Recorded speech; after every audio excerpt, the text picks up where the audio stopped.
Hi, my name is Tyvis Powell, former Ohio State Buckeye and national champion DB. Welcome to the Buckeye Cast. These guys was born and bred in the Buckeye State, and they like to talk Buckeye football and drink bourbon. Subscribe to the show. Now pour up a drink and pull up a stool. Here's your host, Joe Warwick. Get him, Joe. What's up, everybody? Welcome into your TBC Weekly, your Sunday night show. As always, we appreciate everybody joining us. Please jump in the comments. We will get to all of your comments tonight. Oh, I hear some reverberations. Definitely an echo. I wonder where that's coming from. I'll check my stuff here, but anyway, please hit the comments. We will get to everybody's comments. We'll pop them up on screen and read through them. And if you have any questions, hit us up. The leadoff question for the chat tonight is, did the NCAA bring the hammer down on the cheaters? Yes or no, thumbs up, thumbs down, however you prefer to answer. Pretty straightforward kind of question there. Just an opinion, do you think the NCAA brought the correct amount of punishment down on the cheaters? So let me know. And again, hit us with any questions. We will answer them to our best ability. We're waiting. We'll see if Sean pops in tonight. Right now it's just me and Jeff. And we're going to hit on the cheaters, and we're going to run through what else? The Buckeye captains that were announced on Saturday, I think, and the Block O recipient, and then we'll get into our two deeps on offense and defense. And I got one little curveball also to bring up in the middle.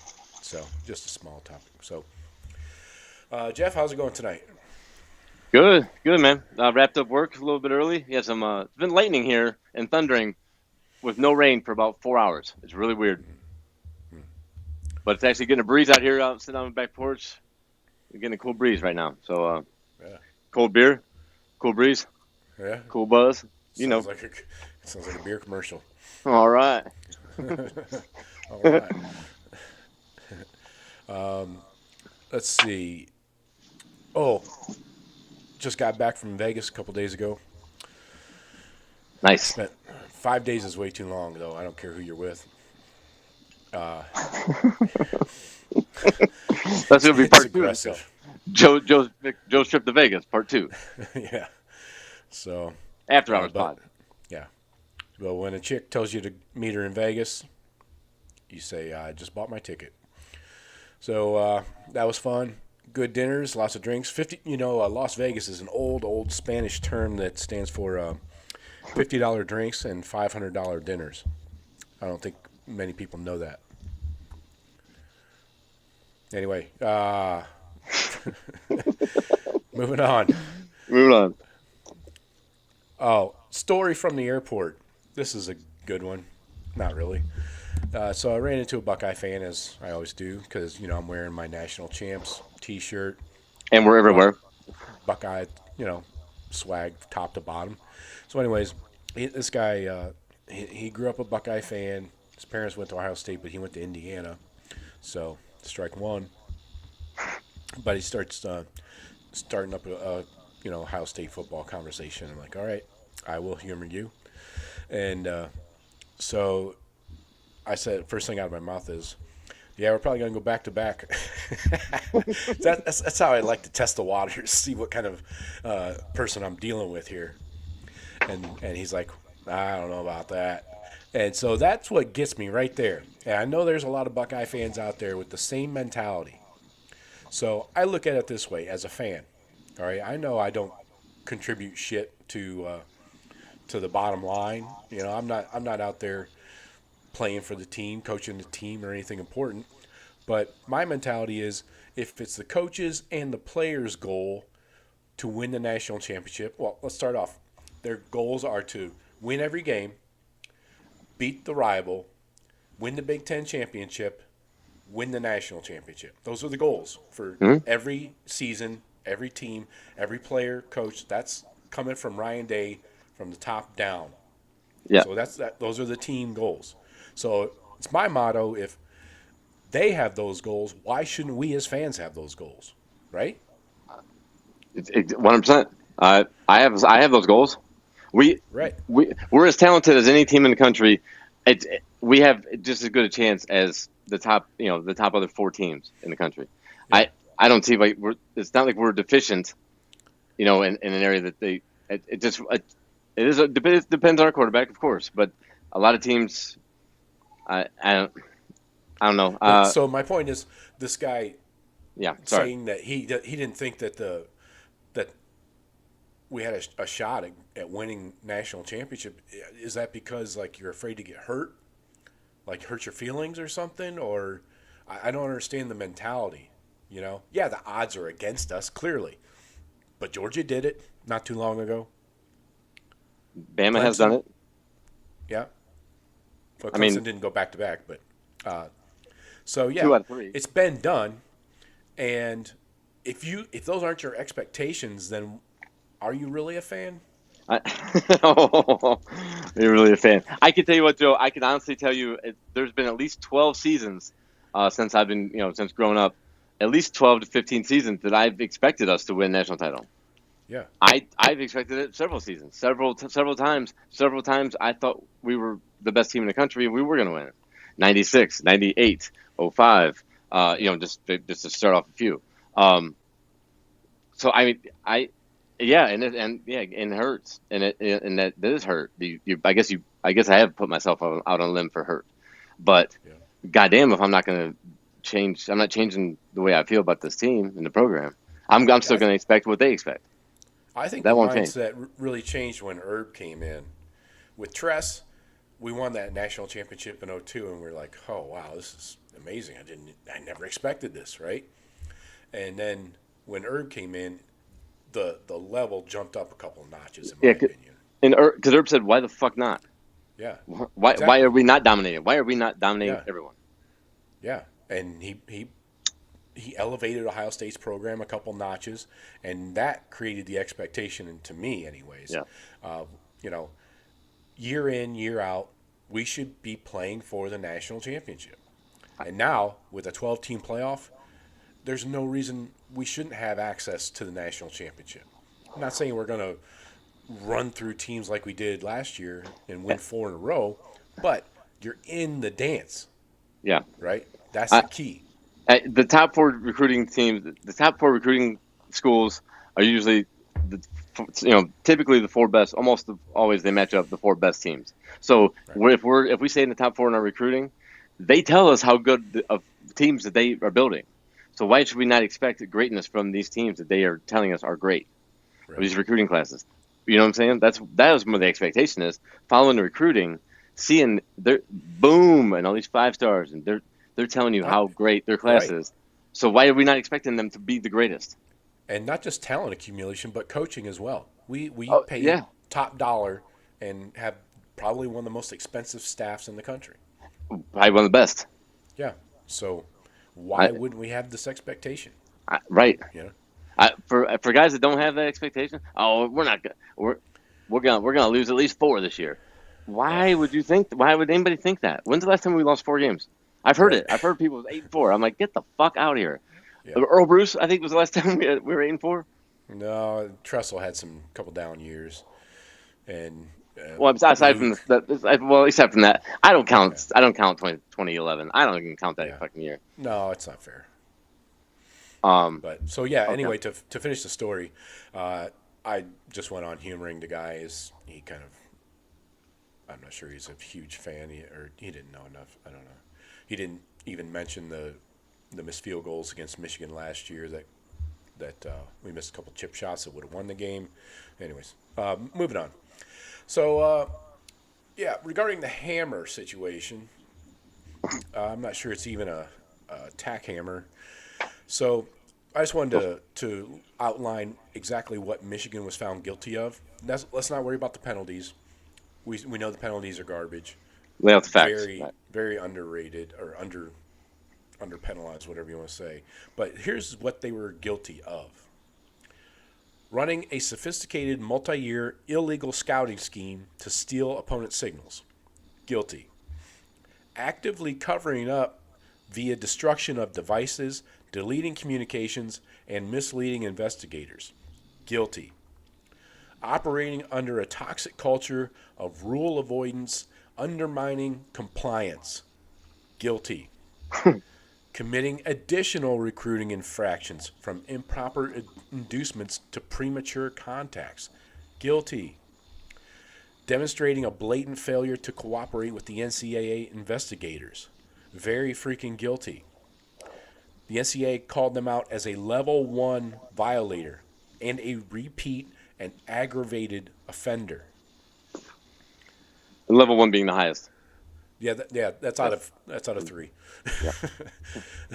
But so that's what they're guilty of. It sounds bad. It sounds pretty bad. But the NCAA neglected to give a postseason ban, anything that would hurt the current students at the school, even though some of them were there in 2023.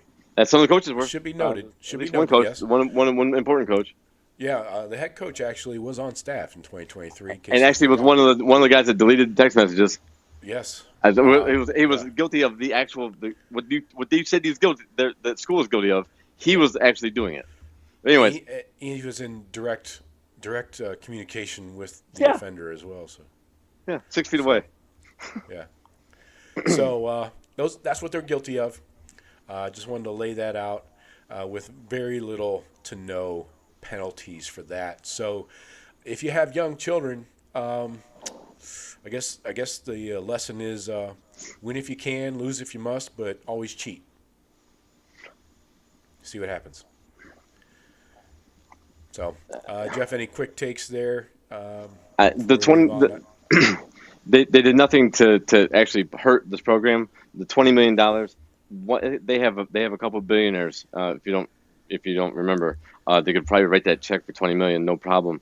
Sherrone Moore gets a 1-game suspension next season, additional to the 2 that they self-imposed. Did he get to pick which ones? 2 this season, 1 next season, and then 1 next season. He'll probably get to pick that game too. Probably Fordham, maybe or something like that. Yeah, I think it's Western Michigan week 1 or something like that. Perfect. Yeah, $20 million, and that's it. Really, right? That's it. And that's the show causes. The show causes for Harbaugh. Well, is ridiculous. The fine is not a fine like you're paying a speeding ticket. They are having postseason revenue withheld. So whatever bowl money they would get or CFP money they would get, they just don't get it. So it's not a set number yet. I got you. Okay. I thought it was $20 million.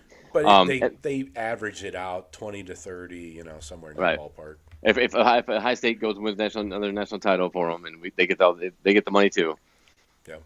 The show cause penalty for Harbaugh, Joe. Just real quick, he's not coming back to college football. That's just for show. That's not that's show cause. That's just that's for the show of the fucking PR. Yeah. The use of total useless penalty, it is a big penalty. Like if somebody were to get an 8-year, 10-year show cause, that's major. If they're ever coming back to college, right? He's fucking 60 years old and he's coaching Chargers. Right. I don't know. That's a ridiculous penalty too. Look how we be revered if he walks on that campus by the people. Yeah, they'll have a statue in a decade. Oh God. Probably. Oh yeah. I mean, the whistle, the khakis, black shoes. Fuck. Yeah.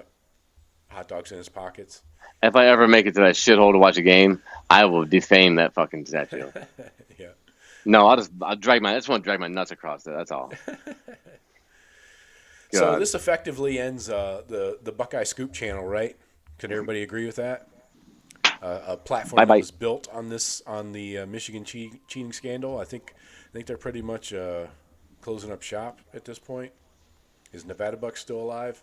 Who would know? Because he never puts his face on freaking YouTube. You won't be missed. Yeah, it'd be interesting to see what kind of information or who they get, if they get people in there, try to, I don't know, come out with new stories. I don't like how they deliver stuff. Yeah, I don't care for them. Yeah, they make up new shit every day. Claim to have inside sources. Yeah, it's like the the newspapers in the checkout lines, National Enquirer and shit like that. The Daily Mail. Daily Planet. Yeah. So, yeah, it's all garbage. It's just made up, and everybody knows it. So, by the way, you guys still owe me some fucking money. And just blocking me on Twitter does not give me money in my pocket. But I appreciate it. Appreciate the thought. Let's see. What else? Yeah, I didn't want to spend too much time on the lack of hammer. Let's talk good news here. Let's talk 2025 Ohio State captains. Let me throw these guys up on screen so we can honor them. There we go. With Coach Day. From left to right, you got Sonny Styles. That's a big dude, Caleb Downs. Brandon Innes. New guy. Hey, new guy. Love that. Love that for him. Third-year player. First-time starter, though.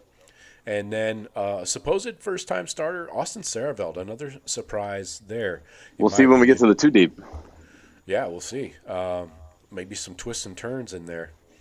So those are your 2025 Buckeye captains. I love just 4, Jeff. Thinking back to the days of Urban Meyer, where it was anywhere between 7 and 11. Changed weekly. Yeah, it was. Yeah. Four's a good number. You're not going to be outnumbered. You're not going to have 2 guys, and again, somebody's going to have there staring you down with 4 or 5. You get your 4. You get your big old lineman. You got the baddest motherfucker. You got Caleb Downs and Sonny Styles and Ennis. Yeah. Those guys are not going to be rattled by anybody. You know what I mean? They're not, but for whatever can be proven or shown at a coin toss, I like having those 4 out there. Right. And I like having balance, 2 on offense, 2 on defense right there. So you don't need special teams captains. And Ennis is probably going to be your punt returner anyways, so he can cover that. Sonny Styles is as big as Saraveld. Yeah.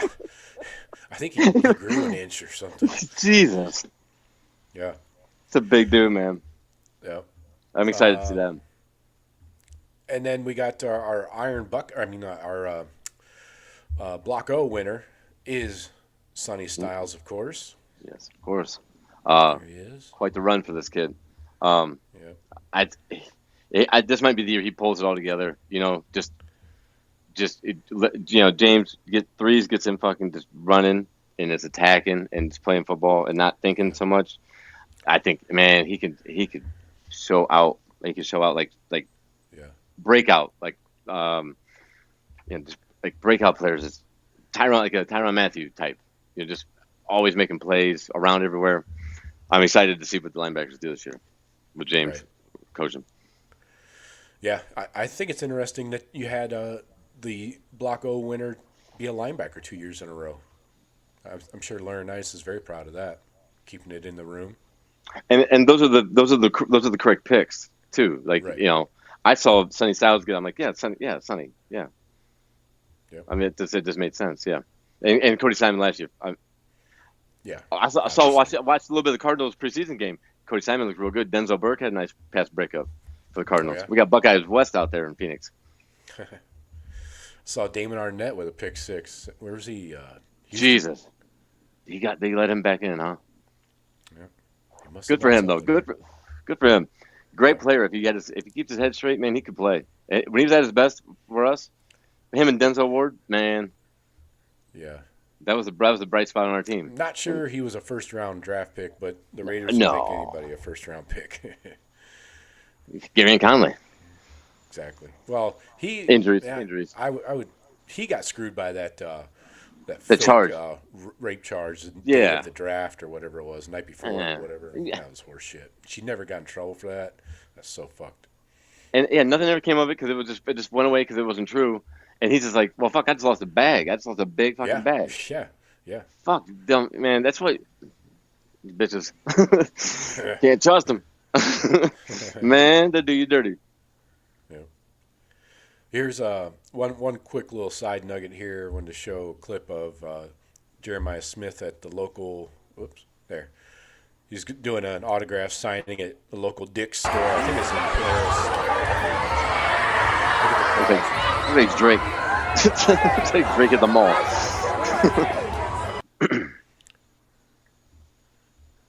Good for him. That was way too loud. Good for him, though. I mean, and this kid can handle it. This kid, he knows he's on the program, man. Nothing's going to deter him to get where he wants to be. Yeah. I mean, I admire his, the drive and focus. That's a lot of freaking people in a Dick's. Never see it that full. It'd be interesting with him being with an Adidas athlete. Right. Wearing the biggest Nike school there is. Right. He's gonna be the face of Adidas. Yeah, definitely. We'll see him in commercials and shit, and he's gonna be wearing all Nike on Saturdays when he's showing out. I hope Ohio State doesn't. I know the contract's coming up in a few years. I hope they don't consider going to Adidas. I will throw up. I'll never buy another jersey. You put the gray on the sleeves. Put the gray on the sleeves as a dangling. Hey. Yeah. We want gray on the sleeves. We'll stay. Put the fucking gray on the sleeves. Yeah. I don't know. It's going to be that simple. Home and away. Yeah. Nike, you have grays. You have a lot of grays in your color wheel. Yeah. Make it happen. We all like Nike. We all want to stay with Nike. Just put some fucking gray on the sleeves. Let's bring our colors out. Yeah. That's all. I know it. I'm done.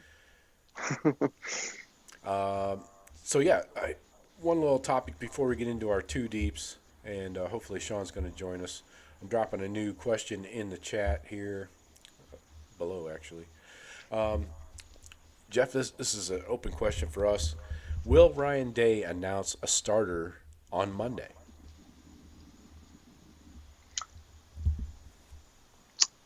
I think he will.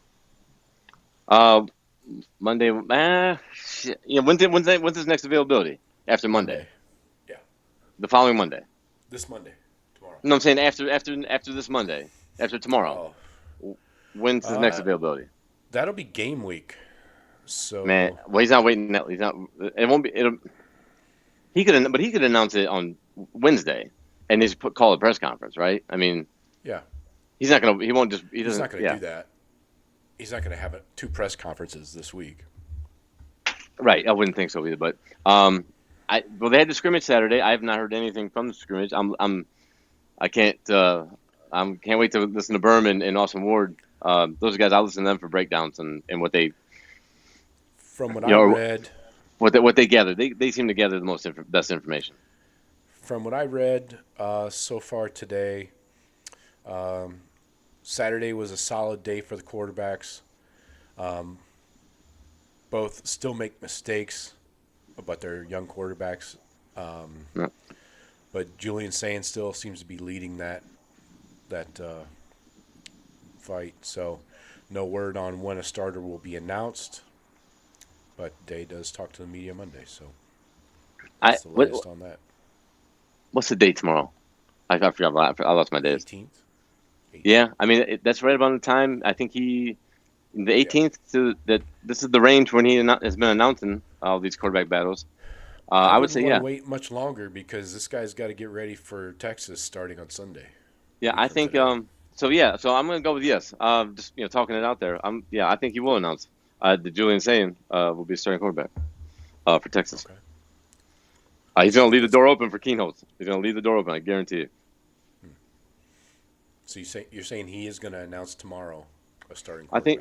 I think the timing wise, I think if the team knows already, I mean, I think he might have a good feeling after that scrimmage. He might just have he's like, yeah, we need to announce it now. I don't want to do this shit next week. Yeah. It's the team's going to know before next week. So right. Yeah, I say yes tomorrow. Julian Sand will be named starter for Texas. Okay. All right. The starter for Texas, not the starting quarterback at Ohio State. The starter for Texas. I figured they were the same. They can mean two different things. I think he's definitely going to announce Sand as the starter tomorrow, but I've been saying this all summer, probably since spring. I think both quarterbacks will play in the game. I think that, and I'm not talking garbage mop-up time if we were up by 3 touchdowns. I'm with you. I understand.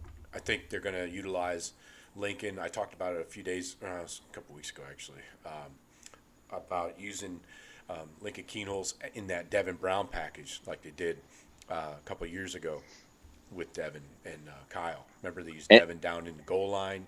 He got his wrist dinged up and fumbled on one of those short yardage plays, but and more versatile. I think Keenholz would be able to do a lot more out of that kind of offensive set than Devin Brown. I mean, Devin Brown was pretty much it was just quarterback keep power, power football. Keenholz can get out and run, get out loose, bootleg, get out on the edge, the run pass options, all that. I think so. If they do run that, I agree with you that Keenholz will play other than mop up duty or just end of the game shit where it's just kneeling it down or whatever. I think he will. You're right. I'm interested to see what kind of package they have. If it's like straight like the Devin Brown, but just augmented off of that, or they're the same size, so you can run virtually the same plays, whether it's QB power or if you want to. I don't know which one's faster. Maybe Keenholz is a little faster. Oh, I think by far Keenholz is a way better athlete than Devin Brown. Okay. I don't even think that's debatable. Okay. I don't know about flat 40 speed. I'm guessing Keenholz is he's more agile. He's just more athletic. He can move better. Okay. Well then, it kind of opens the playbook up a little bit for those goal line, short yardage type plays where I think you need an athletic guy that's not afraid to stick his nose in there and a little bit bigger. Saying is 6'1", 6'2". He says he's up to 210. Okay. Maybe with some batteries in your pockets, but he looks light. He looks light. A little bit of film we've seen. Yeah. So, if you want to bang Keenholz up in there and get a first down, I'm all for it. Or get him out on the edge, running like a naked boot or something. Fuck it, do it. Run pass option. I mean, that's right. I say get them both in there for the keep Texas. Keep Texas. You got to empty the clip. You got to use all available weapons, man. You can't be holding shit back. I mean, I know it's week 1, but. Sean's kind of already handed Texas this game, so I don't subscribe to that theory though. No, I don't think it's I can't see. I would be shocked if Texas comes in and just controls and just is the better team, hands down, and just controls the game and controls us. I would be shocked because these guys. I don't know. I like what we're hearing from the players, from the coaches. The not the aura, but the just the chemistry. The offense, the mix. And just throughout the program, I think they're all kind of singing the same tune, just in their different defensive and offensive ways. But I like where I can't think of the word right now. Sorry. Just the mix of what we have going. I think the program's really strong, a lot of confidence. So yeah, I think so too. We're gonna be ready to play. We're gonna be ready to play. Yep. You want to hit comments before we get into the two deeps, or you want to wait? Yeah. What's everybody talking about? We got Billy Tuesday in here. First Billy. one in. What's up, Billy? Billy. Let's pop him up there. Well, good to see you, Billy. Man's always in there first. That's right, he is. Appreciate Billy you, Billy. says, feeling better about the trenches. If we get to QB play, I like our chances to go back to back. See, that's what I'm talking about, Billy. Yeah, quarterback snaps the ball out. Our quarterback. It's a winning mindset. That's right. Baburo 101, welcome back. Welcome back to you. But rooting for Lincoln. Baburo is rooting for Lincoln. I kind of am too. Okay. But Billy says Sean will throw a wet blanket on expectations. That's exactly right. 8-4, Sean. Let me tell you about a story about a time Sean was a wet blanket. Every fucking preseason. I was talking about Saturday night back in Tiffin. But anyways. Oh. He was with a wet blanket? That's part of that pod after hours. Oh yeah, with your Vegas trip, yeah. That's story time. Story time with me from Tiffin stories with me, or on the After Hours podcast. Yeah, that's premium Premium shade. Yeah. We're incriminating people. Yeah. Exactly. Barbaro 101 says throw the ball to JJ no matter what. That's seems like a good start to me. That should be the base of the offense. That's page 1 of the offensive playbook, I think. Yeah. Barbaro says, do you think the QB to be the guy? Do you want / think the QB to be the guy? Oh, who? Sorry. Who do you want? Oh. I don't care. I don't like one guy over the other. I mean, they both have qualities and traits that you want in a quarterback. If you could just mash them together, it'd be ideal, but you can't. So I love Julian Saint's quick release, his quick processing of the game, decision making, and it's very NFL-like, which helps when you're in a timing-based passing, offense. But then Lincoln brings all the athletic they're tangibles, I guess, but like all the athletic traits of speed, power, size. He's not as accurate, doesn't have as quick a release. But he has the huddle. Joe, he has the huddle. Leadership. I mean, he was an Iron Buckeye too, so he's worked his ass off. He's got the respect of the room. Yes. So it's a balance, and he's a third-year guy. Lincoln is saying the guys will just fight going for guys into like his that. second. So it's hard. It's hard to pick one, honestly. Like I said, if I could take qualities from each and put them into one Frankenstein quarterback, then yeah, I'm good.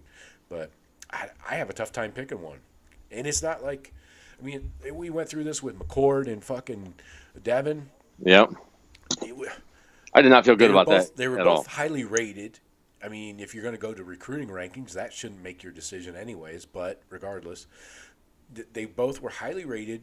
I think McCord was a 5-star, but Brown was a high borderline 4. And I got something about that. They were neither were bad dudes or they didn't suck. They just, neither one of them took the job in fall camp. They weren't elite. They weren't C.J. Stroud. They weren't Justin Fields. Yeah, they weren't Dwayne Haskins. Yeah. Yes. And I think a lot of the recruiting, I think a lot of that was boosted by Ohio State's interest in them. Yeah. I think Devin Brown probably really, really benefited from Ohio State in his ranking from us going at, pursuing him. Because they jumped. Yeah. And so did McCord. Same with kids that get Bama offers and Georgia offers, Sure, yes. I'm not. Yeah. Sure. They weren't. There was those couple years where those guys weren't. We didn't have elite. They weren't. We did. J.J. McCarthy, Kyle McCord. We got McCord. Michigan got McCarthy. Yep. Michigan finally had a better quarterback than us. They won. I was telling my friend for years. If y'all ever get a quarterback better than ours, you'll have a chance. And it never happened until McCarthy showed up because we got McCord, and McCord was not elite level. No. It just they kept us. So it happens. But I think we're back. I mean, we're not staying in a lull. I mean, we got staying in Keynotes, and we got St. Clair, and we got dudes just coming. So right, we're gonna be fine. Yeah. Jeff, did you have a take on who do you want / think the QB should be? I would. I'm with you a lot, Joe. I don't have a favorite. I don't dislike one. I don't dislike anything about either one of them. If I could just pick and have Keynotes be playing better, I'd like to see Keynotes just elevating high enough to surpass the elevation of Sam. So just because I like an athletic quarterback in college. I get it. Yep. But obviously I would want him to be able to pass the ball better than Sam in order to win that job. And it depends on the offense, right? So like a Ryan Day offense needs a guy with quick processing of the plays, especially in a passing play situation, reading defenses, and then that quick release. Keenholz, doesn't have quite that, but he has all the other stuff. And they say Keynotes is he's dead on 100% on slants. Yeah, right. he doesn't. I mean, it's like his bread and butter. So, but he has one of those, Right.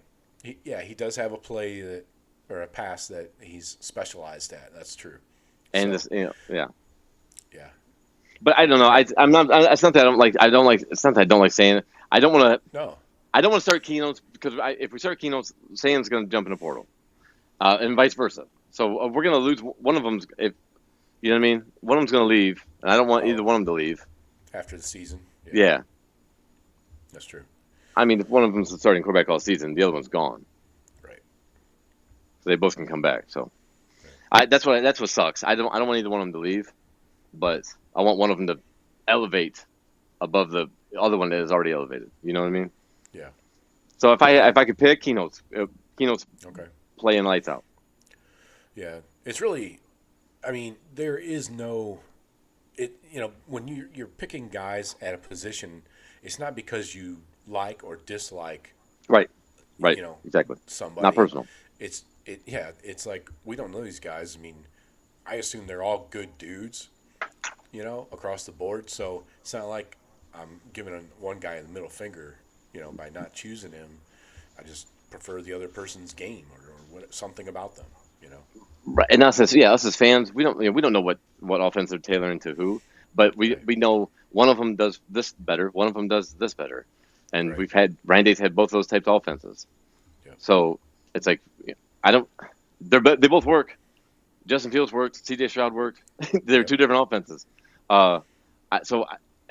Jake Butt and Big Ten Network when they were on campus, he's whichever one they go with, they're going to be fine. We're going to be fine with either quarterback. Mm-hmm. We're going to have a high standard of quarterback play, with every quarterback. So. Right. So Billy says signs are pointing to Julian. I agree with that. Yeah. That's the way it's looking.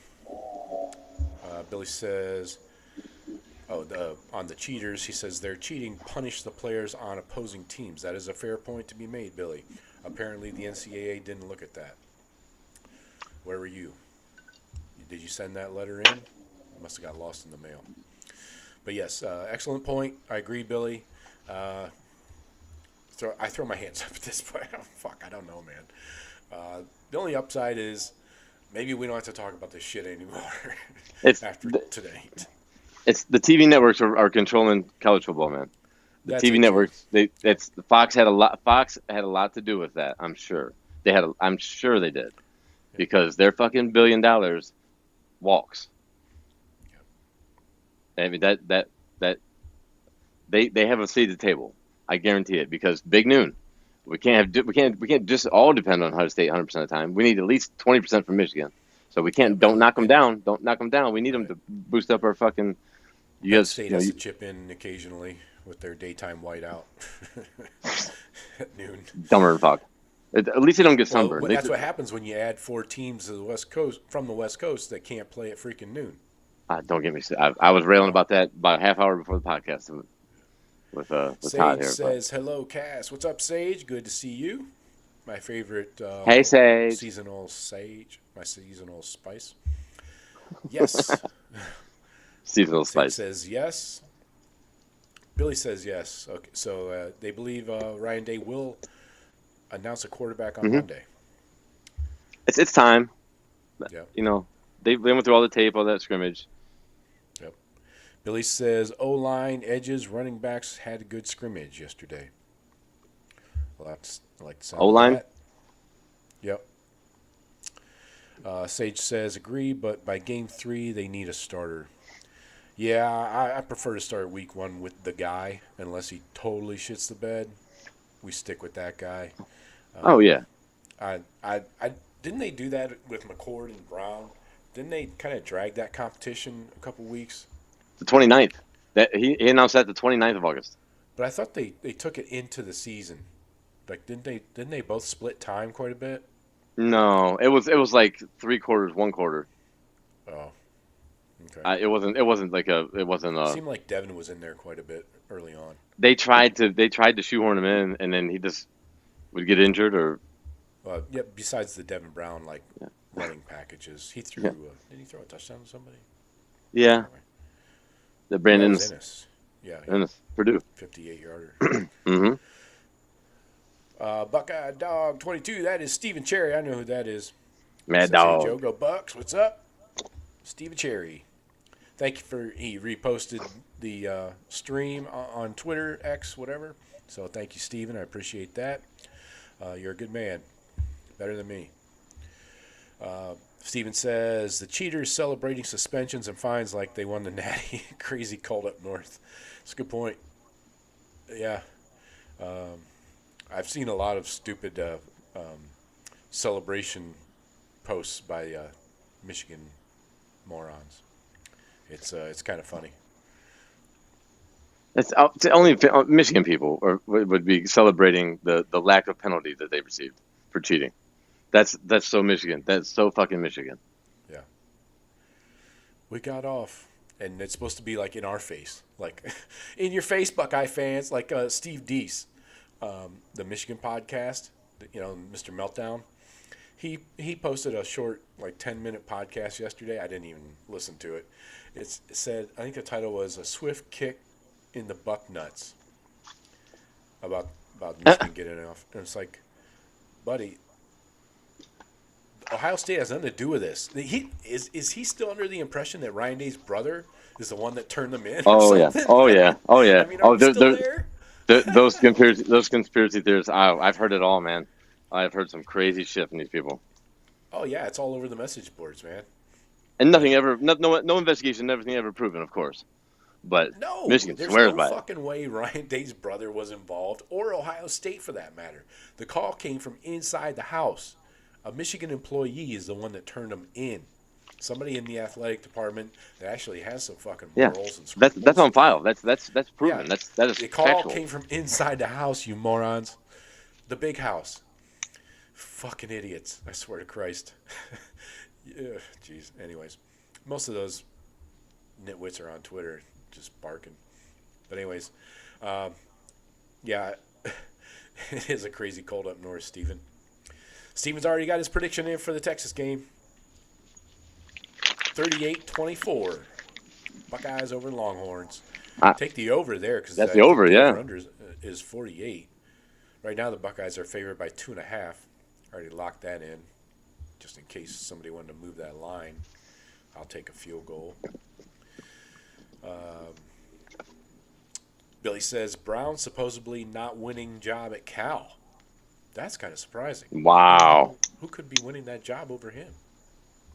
I thought he went there because he was given the job. Yeah. I mean, why else would you go there? That's an indictment. That's an indictment on us, too. On Ohio State. I don't know, man. I mean, he was going to start for us almost. And he can't. Yeah. I mean, I don't know. I don't know anything about Cal's quarterback situation. I thought he was going there because they were banking on him. That's all they had. Yeah. Wow. Yeah. So that's crazy. I really thought that maybe that would be his path to the NFL if he balled out this year at Cal. Yeah, at least get a look like McCord did. McCord's with the Eagles. You know that? Philly guy. Philly Was he kid drafted? with the Eagles. I don't know if he was drafted. I think he might sixth round maybe. Yeah, he went late. He led the NCAA in passing. Do you know that? Did he? Yeah, because they never ran the ball. He also led the NCAA in interceptions. So there's that. Not mentioned as often. No. His dad probably squashed that one. Stephen Cherry says, fans become too personally attached to certain QBs. I'm cool with saying or Lincoln is QB1. Yeah, exactly. That's a thing, especially that people that have shows or podcasts or write, for the Buckeye Beat or something.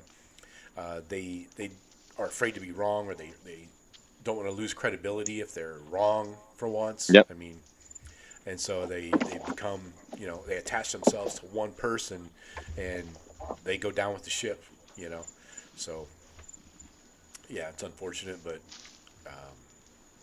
I don't think we ever really claim to stick by somebody unless we really feel like, we like a guy. It's not because we dislike another guy. It's we really like so-and-so's game compared to the rest. I think I've there's been a couple guys that I said I think should quit the game of football. Okay.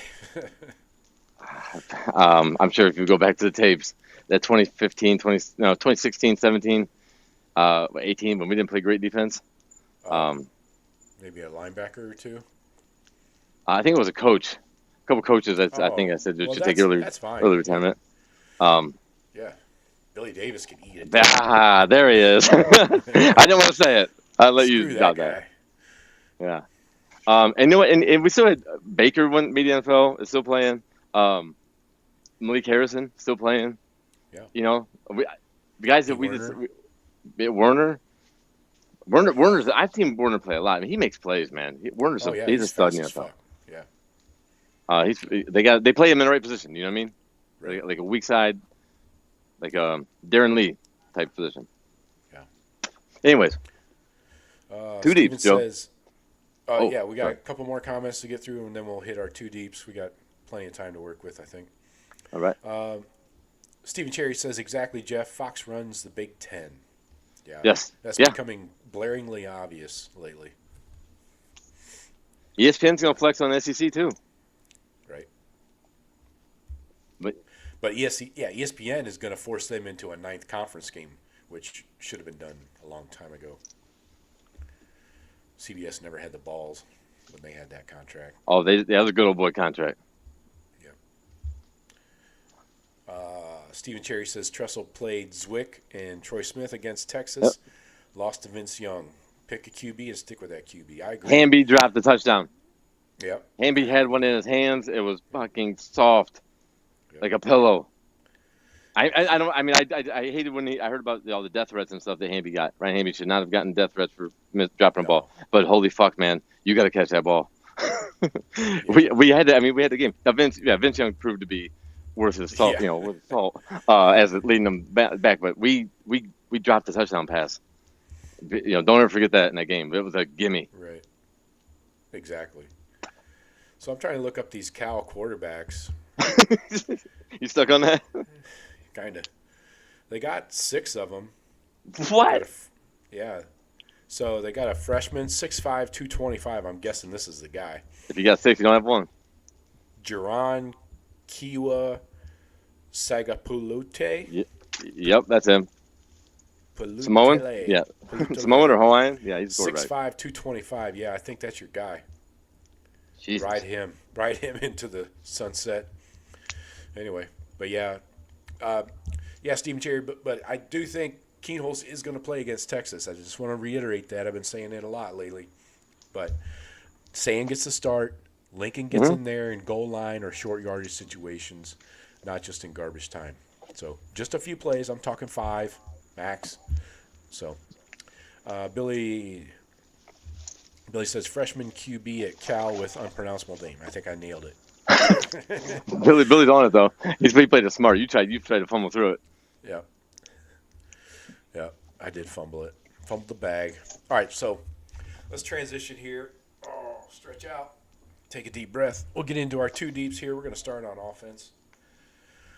Hopefully Sean will join us here. Coming back from the landfill. Yeah. Yep. Move-in day at East Lansing for his daughter, moving back. So she'd be a sophomore, and then his son starts at East Landfill as a freshman. Oh, I didn't know. I know his boy was going to Michigan State too. I didn't know. Yeah. Yep. So. All right, let's get into it. Time. Let's start with the quarterbacks. I mean, I think we kind of laid it out. Julian Sand, redshirt freshman. Lincoln Keenholz, third-year sophomore. I think he might be a redshirt sophomore, but anyways. Yeah. And then you got Tavian St. Clair, the true freshman. So, Jeff, go ahead and give me your order. Like I said earlier, I think tomorrow Ryan Day is going to put Julian Sand as a starter for the Texas game, and that'll make Keenholz number 2, St. Clair number 3, and I don't know if we have a walk on or whoever is number 4, but we're good. We're just doing 2 deeps, anyways. Yeah. Anyways, but that's the quarterback room. That's how I think it's going to go. I mean, I think that's the way. I think it's the way Ryan Day's going to operate. Yeah. All right. Let's see here. I agree. I'm going saying Keenholz, top 2, and leave it at that. All right, running backs.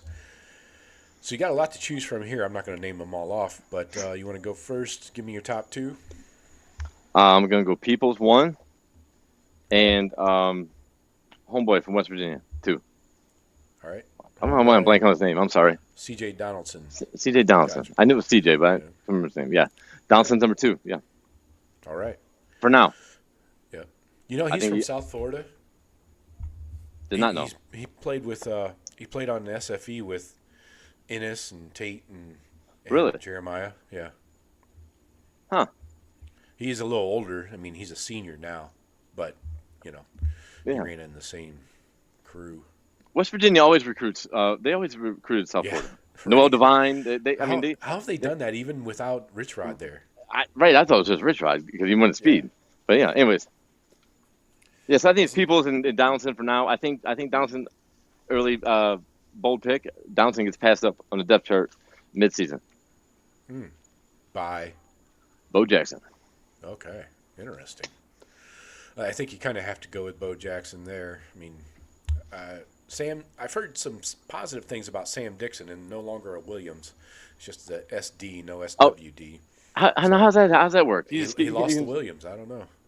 How do you lose a name? Like it's attached to you? I don't know. Somebody got married or divorced, or you just want to. Gotcha. Yeah. Okay. So Sam Williams. Yeah. Sam Dixon. Sam. Oh, yeah, Sam. I'm calling him Sam Williams. I lost to Dixon. I lost to Dixon. Your butt. You had to ruin it. All right. Wide receivers. Go ahead. Top I had the 3. same running backs, by the way. Peoples, Donaldson. 1A, Right. 1B. It's going to be the same two-headed monster we always see. I don't know who's which letter, but you got Jeremiah, Carnell Tate, and Brandon Ennis. Ennis in the Ibuka slot, and then Carnell Tate and Jeremiah staying in their positions from last year, I'm assuming. Ennis is replacing Ibuka. I think it's pretty much that's cut and dry. The next 3 is probably the only question. So I think on the next 3, definitely Mylan Graham, Bryce Rogers, and I don't know if it's one of the freshmen. We've heard a lot about what is Quincy Porter. Heard a lot about him, but I mean I don't know. But I think Mylan Graham and Bryce Rogers are the 2 of the 2 in the 2 deep. All right. David Adolph gets no love, huh? It's Adolph, man. Nobody gets love. His grandfather was the old DC in Pittsburgh, I think. No shit. Yeah, I forget his first name. Anyway, he might have went to Ohio State too. Anyway, yeah, I agree with that. I'm going. Your starting 3 clearly Jeremiah, Carnell, and Brandon. But then your backups, I got Porter behind Jeremiah. He's got the similar body type. Yeah. True freshman, though. Then I got Mylan outside behind Carnell. But he can go inside at the slot. But for now, I got Bryson Rogers at the slot because that's mostly where he's played so far. I think after Jeremiah leaves, Mylan Graham is I think it's his team. Like it's his. He has a season next. Yeah, it'll be his 3rd year in the program next year. Brandon Ennis this year. Expecting big things. Yeah, definitely. All right, let's go tight ends.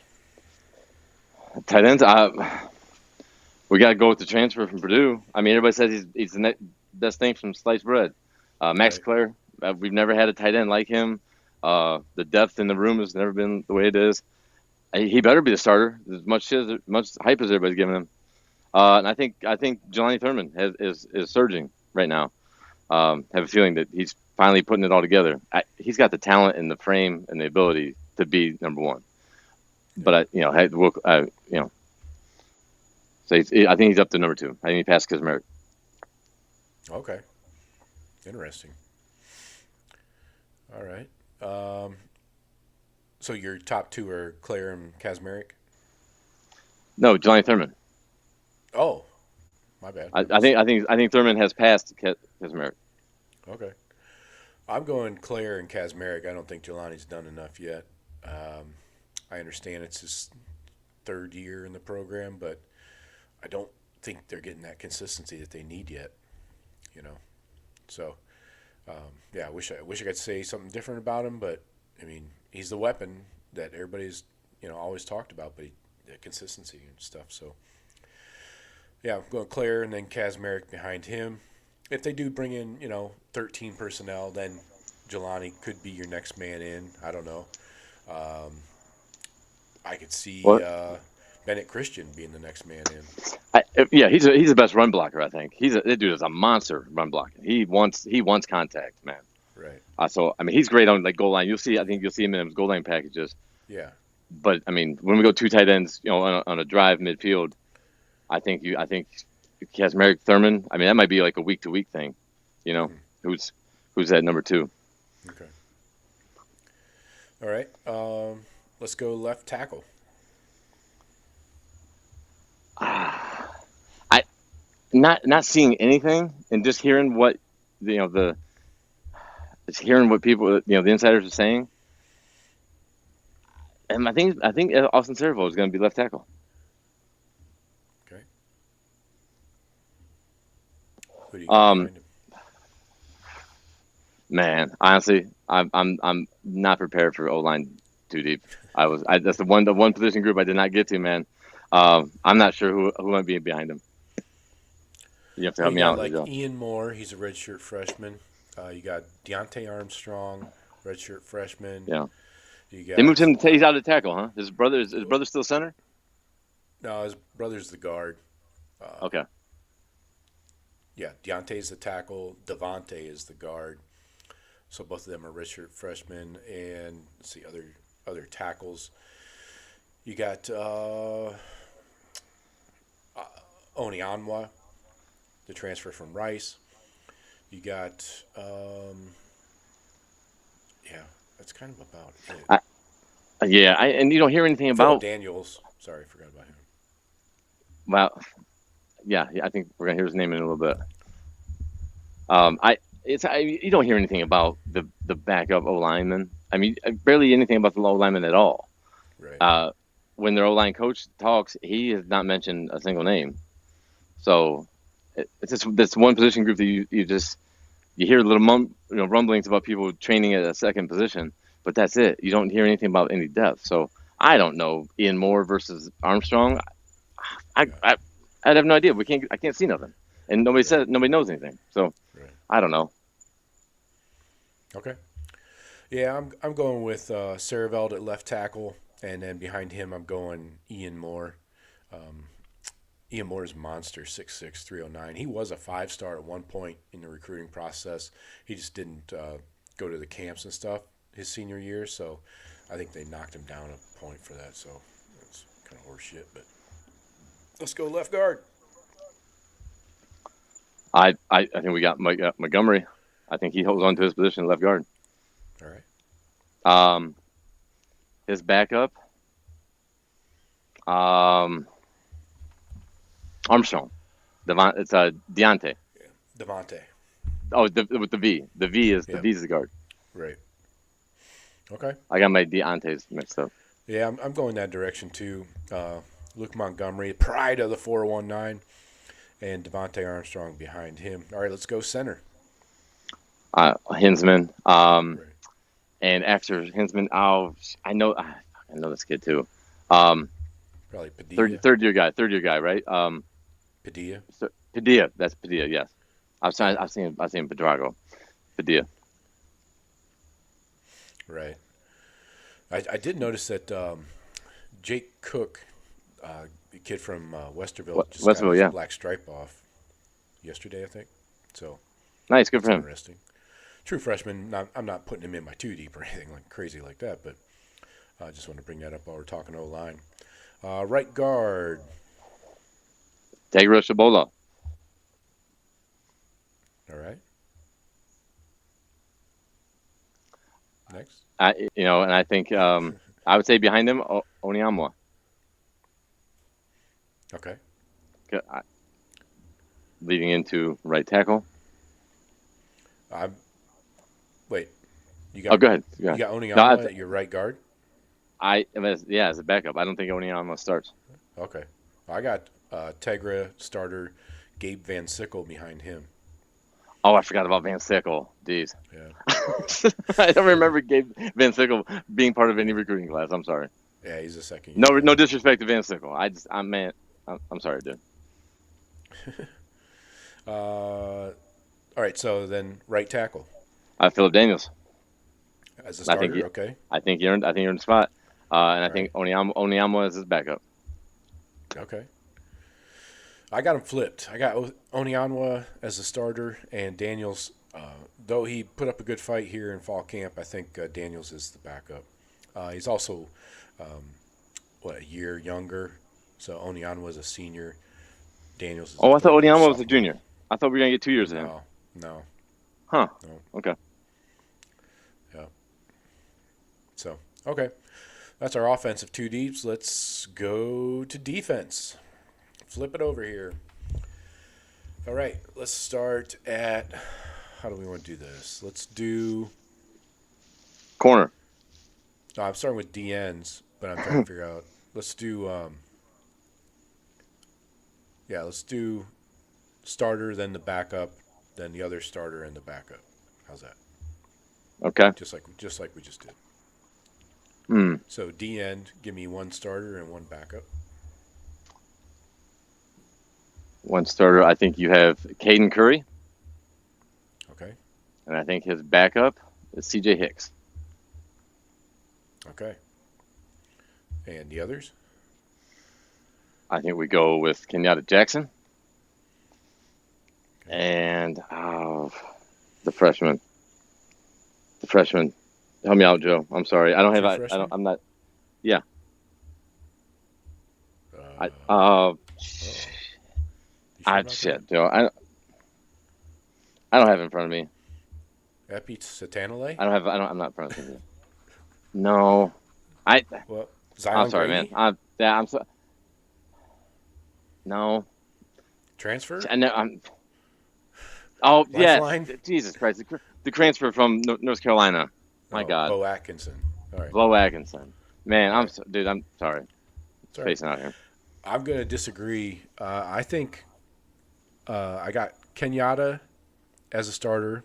Then my other DN starter, I got Bo Atkinson winning that job over Caden Curry.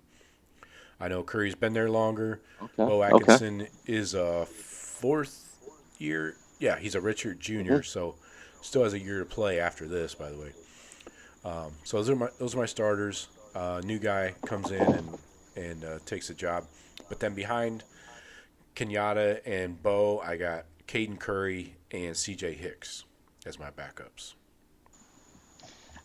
If neither one of those kids are starting, they goddamn better be the number 2.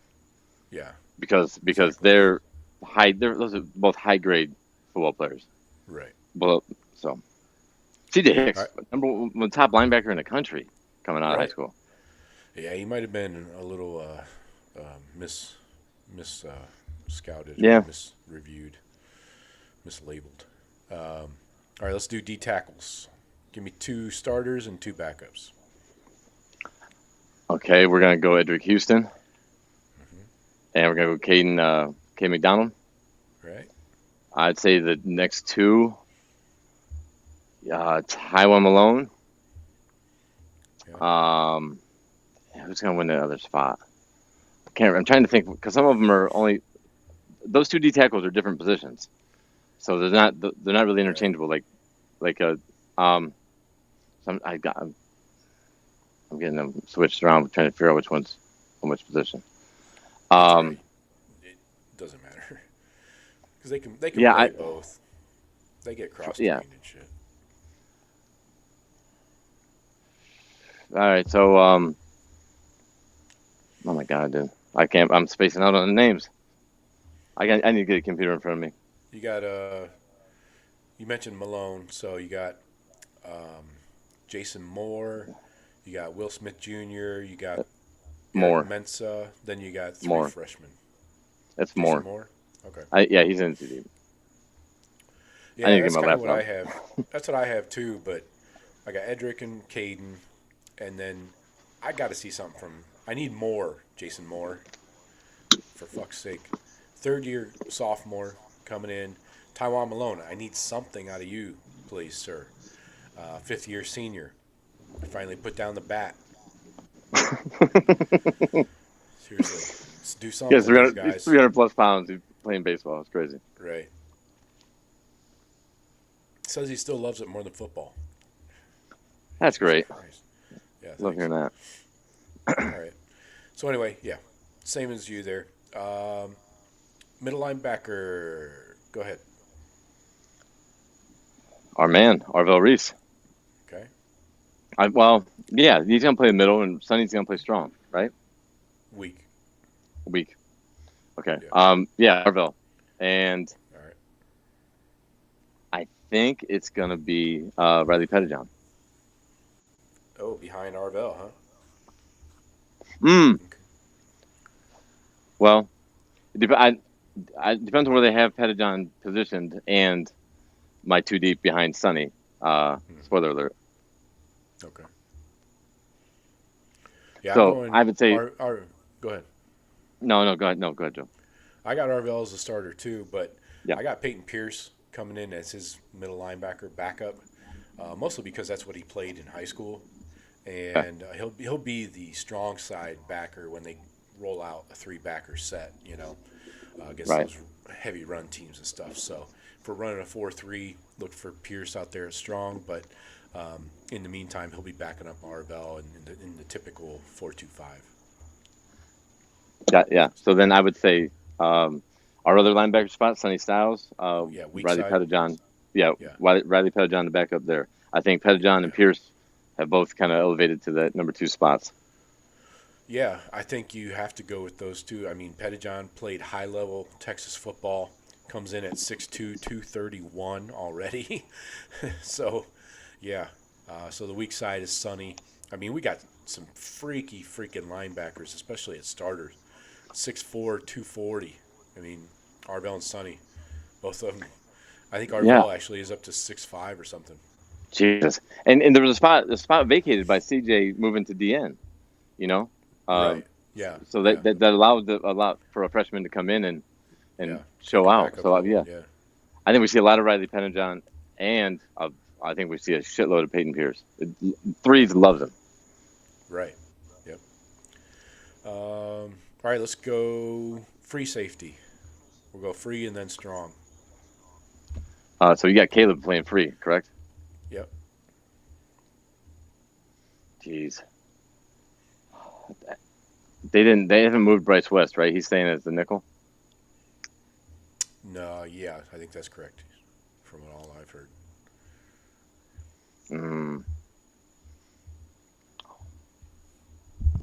Man, Joe, I don't know. I don't know who's back. I'm just back on free. You got Hartford, McLean, Fahim. Well, I thought those two were battling for strong. They're battling. I don't know which jobs. Sorry. So I said whatever doesn't win the strong safety, I think it's probably the backup at both. Yeah. Okay. So Malik Hartford or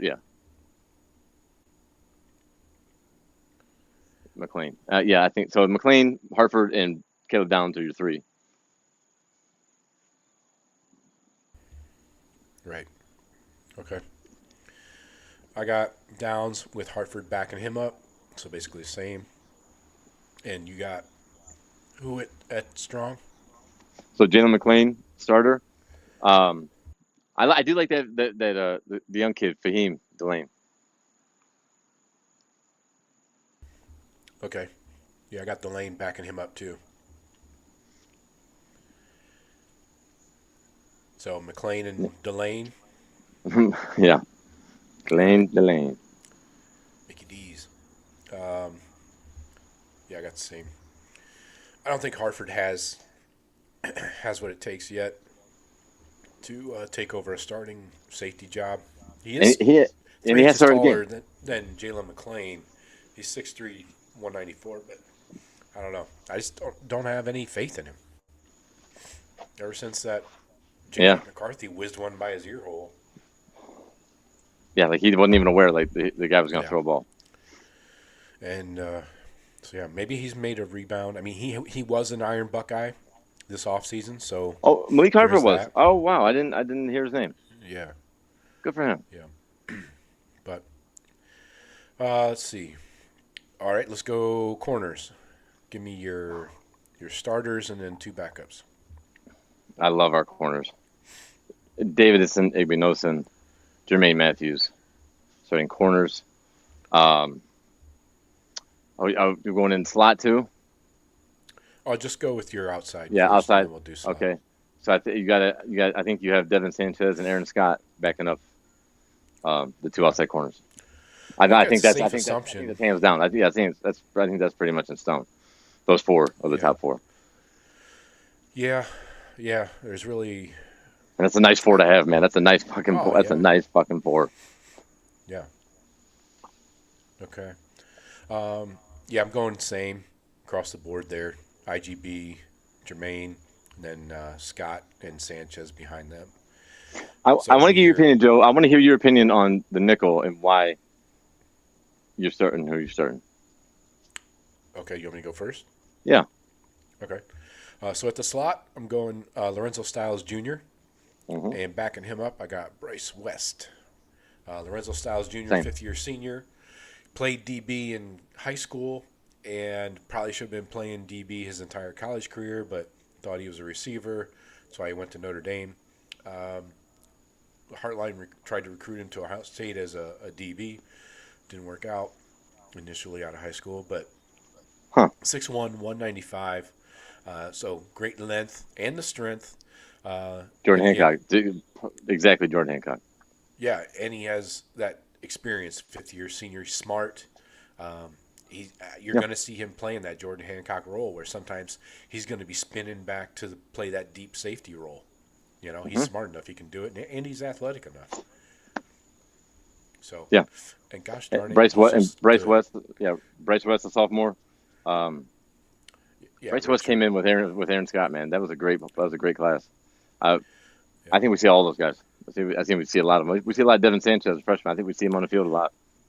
Now, a couple guys I like at the slot that we haven't seen much of is Miles Lockhart, redshirt freshman out of Arizona. I really like his game. We just haven't seen him on the field much. Maybe a little bit in the spring game, but I don't remember seeing him at all. Yeah, he was recruited strictly as a slot corner because he's a little undersized, but I'm sure they're trying to pack weight on him and stuff like that and still maintain his speed. He's a tough little son of a bitch, so I think he's a guy that could add depth there and probably help out on some special teams maybe. But other than that, you got Jordan Woods, but he's a freshman, so I wouldn't even consider him in the 3D probably. And I don't even remember that kid's recruiting profile, honestly. Jordan Woods. He's like one of those fillers. He was like a filler in the class. It's like you almost get passed up, like Van Sickle. He's the defensive Van Sickle. Just overlooked you guys. But he's the tall kid that came out of Cartersville, Georgia, 6'4", super tall. Wow. He's all neck. All neck. like a piece of chicken. So yeah, who'd you have? At the slot? Oh, the same as you. Okay. Yeah. Lorenzo Styles and Bryce West backing them up. I think those. It seems to be like there's not really any much debate or much talk about any competition in that secondary, except to the other safety spot, and one's gonna be 1 and one's gonna be 1A to the other to both of them. I think. Yeah. So we're right together. Yeah. Not too many differences there. The DB that's one position group that was pretty much set. As long as these guys didn't fall in the face, these guys were going to be, because I mean they're all elite. I mean even McLean and Hartford were 4-stars, mid 4-stars, right? And a lot of other 5-stars in that room. Yep. So back to the comments, we got a few to clean up here. Sage says Smith Porter, Tate Graham, Ennis Rogers. Yep, I think that's pretty much how he laid it out and played it out. Billy says, Cook, Padilla, and Van Sickle have been shown out for the 2 deep. Okay. It's good to hear. Padilla is definitely your second center. Yeah. And Gabe Van Sickle is definitely in a guard situation there, one side or the other. But Cook, O-lineman as true freshman, they're just not going to see the field unless they're Orlando Pace. I was just going to say, I was thinking in my head, unless you're Orlando Pace. Yeah. And nobody is. I love the in-state, local kid and all that. Got his offer, worked his ass off to get the offer, going to multiple camps and all that. Yeah. He might still be a 3-year starter. Yeah, I mean. Sure, yeah. I'm not shitting on the kid, but yeah, exactly. I'm not putting him in my 2 deep either. and shouldn't be expected. No. Yeah. Sage says we're going to need all O-line on deck August 30th. We'll be hot. Yeah. That's true. It's a good point. I mean, you're going to have some exhaustion. Fucking noon. 95. Yeah, it's going to be 95 with some serious humidity at the end of August, even in Ohio. So, you're going to need to water those boys down. Hydrate. And Billy says Will Smith Jr. Okay. Yeah, I've heard him. I've heard his name tossed around as a depth piece at the D tackle, but I've heard more. I've heard Mensa. So I don't know. We need reliability, and I mean we got some highly recruited dudes like Jason Moore, man. He was like almost a 5-star. And yeah. He played DN, I think, in high school. I mean, you need depth. You got to have depth at D-line and O-line. In college football, that's just a known thing. If you don't, you can't have ones and then have a big fall off to your number twos because your twos will get exploited because they're going to be on the field a lot. Yeah. So that's a great test. Texas will be the best test. Number one country. You can't figure out any better if your number twos are up to snuff or not. Yeah. So. All right. Anything else you want to cover? Who's our kicker? Who's our kicker, Joe? Oh boy. Now you're really testing my abilities. Is Hobble still around? Who? Hobble? No. I don't even know how many years ago that was. Here's a better question: Which Australian punter is gonna? Which Irish Australian punter is gonna be the punter? You got a McGuire and a McClarty. Maybe they go out back and settle it the old-fashioned way. Oh, I guarantee they've thrown knuckles already. Blimey. McClarty's like 6'7", so it probably went one way. Yeah, he's a big dude. So yeah, the kickers. You got this Jackson Corville. Okay. He's a new guy. Came over from Ball State. Okay. And then you got the same guy, Jaden Fielding. Likes to kick it out of bounds on kickoffs. Fielding. Okay, Jackson Corville's from Centerville, so local-ish. 5'10", 185, Ball State. He's a walk-on. Has 2 seasons of eligibility. I think all the kickers are basically walk-ons. We don't really give them scholarships. Yeah, so no major stats here. Completed 11 of 13 field goal attempts for Ball State, 30 of 31 PATs. He had a 52-yarder game winner against Northern Illinois. That's his long of his career. Okay. Well, that's where we're at. Kicking, you'll never know when it comes down to it. I mean, last year's Michigan game, Georgia in the playoffs. Yeah. We make field goals where we might be 3-time national champions, Yeah. Yeah. Definitely in the Big Ten championship last year. So. Yeah, when's the last time we played for one of them? Fuck. It's been a few. It's been a few years. But it's almost better now. It's almost better now not to play for it. Yep. And as stupid as that sounds. I don't know. When are we going to talk about the playoffs, Joe? You got another 4 hours in you? No. I think it's just a way for them to keep college football in the news cycle. Let's talk And about it's money. 2014 playoffs. Okay. Yeah. That's Yeah, kill yourself if you think in 2014 playoff. Oh my God, the top 25 all get to play for the title. What are we Matt Rule doing? suggested that shit. Eli Drinkowitz, He's all about Matt it. Rule is a communist. Yeah, he is. I'm not sure he's a good coach either. I know I'll everybody stand loves on him. that. This gets out the Bugahall out there and gets back and he blasts me on Twitter. Yeah, Matt Rule, you make comments to make people lead people to believe you're a communist, and I don't want to listen to you. 2014 play, Jesus Christ. Well, everybody just wants to be included, you know. So they can say, I It's made the for playoffs, me. can't fire Yeah. me. Yep, It's exactly. an NCAA tournament, NCAA basketball tournament, same fucking thing. Let's make it to 130 teams. So I can say I got a tournament berth. Fuck out of here. Aren't they jacking that one up to like 70-some teams? Yeah, it's ridiculous. It is. Yeah. It's dumber than fuck. I mean, football season, like the tournament, you can play an extra weekend. Fine, in the spring, do whatever. Right. You can't play. We're running out of weeks. Yeah. You know what I mean? Not Like, getting any bigger, is it? I mean, what the? I mean, let's go head to head with the NFL. We're trying to get all the money we can, but we're gonna completely lose our ass. You know, advertising, playing games within the NFL playoffs. The NFL, AFC and NFC championships are gonna be played, and the goddamn college football playoffs are gonna be being played sooner or later. I don't know what we're doing. We don't need.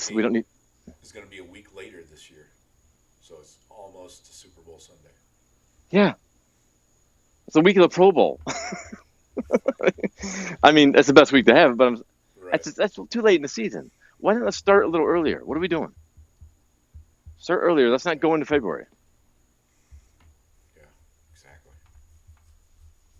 Especially with the calendar, with the transfer portal window and the recruiting signing day. It's just stupid to have it all at one time. But I mean, the same teams excel and they all adapt. Ohio State's adapting, Georgia's adapting, Texas adapted. You know what I mean? Clemson's coming around. It's the same goddamn teams. The best programs adapt to the bullshit situations that they're put in. It's like the teams don't change. Oregon's been good a long time. Oregon's still good. You know what I mean? And the only teams that are coming out of nowhere are the teams that are spending money buying kids. That money's going to run. That money. Your one-offs. Yeah. Yeah. The U's not back. The U's is back as long as the money comes. When that money stops, the U stops. Texas Tech. The oil probably ain't going to stop. You see Kansas getting that huge donation? Oh, yeah. The billionaire? Yeah. How are you going to attract kids to fucking Lawrence, Kansas, man? I don't Big care checks. how much money you got. Big checks. These kids do. It better be huge. That's what she said. I mean, and Lance Leopold is actually, I think, a good coach, but it is Lawrence, Kansas. And how much of that money is going to go to basketball, too? They're going to be buying their basketball roster is going to be $50 million. I mean, football will still be number 2 in that, in that region. Right. So why would you go there as a football player? I don't see Right. it. Well, I got nothing else unless you just want to hang out. I don't know. I do want. I would like to review the Vegas if you want to cut the tape though. If you want to not ever record us. Oh, hey, we have top fans. We have 3 top fans. Hell yeah! So we get rankings. Our fans that interact in the chat and do other things get ranked. Yeah. So our top 3 are Billy, get ranked. Of course. Billy, Sage, number 2. Sage. Oh, they're all tied for number 1. It looks like. Wait, why is that? Wait a minute. What kind of contest why running are we here? ranking them? Oh, everybody gets a medal. Everybody gets a participation trophy, huh, Joe? Like. Everybody's number 1. Anyways, we'll read it off the way YouTube gives it to us. Billy number 1, Sage number 2, Baburo number 3. Congratulations for that. You win nothing. But I'll send you. You won my respect. You won my respect and my admiration. Yeah. For whatever that's worth. Oh, we do have some people absolutely watching. Nothing. We got 151. It's not bad. Oh no. I need to get a green screen, Joe. I need to get on live with you. There you go. Yep. Maybe some of our crowd might not approve of my happenings. I'm in my backyard. I'm just chilling, dude. I got a fire going. I'm out here just getting drunk. Jesus. I got the only way to keep the bugs away, dude. It keeps the mosquitoes away. I know. I mean, I'm not over the fire. Just near it. Yeah, it's fucking 84 degrees and like 80% humidity right now. Yeah. Yeah, Vegas is a dry heat, they say. So is an oven, but I don't stick my face in the oven.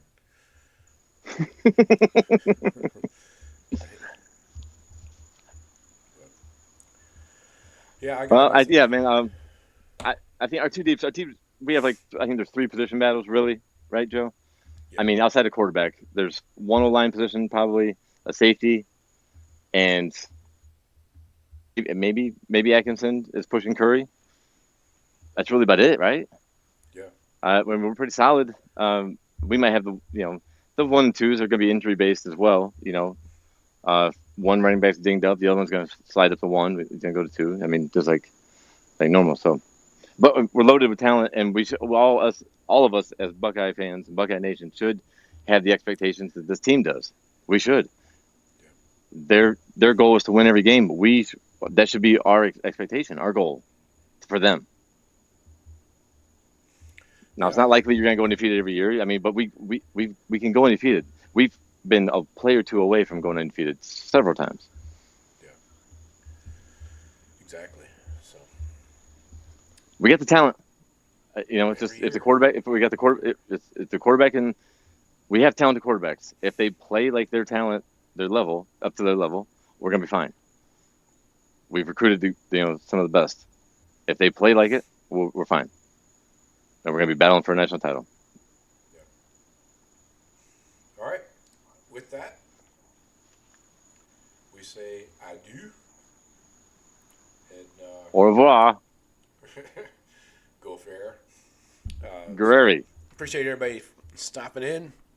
Please hit like, subscribe, all the stuff. Tell a friend. Yeah, that's right.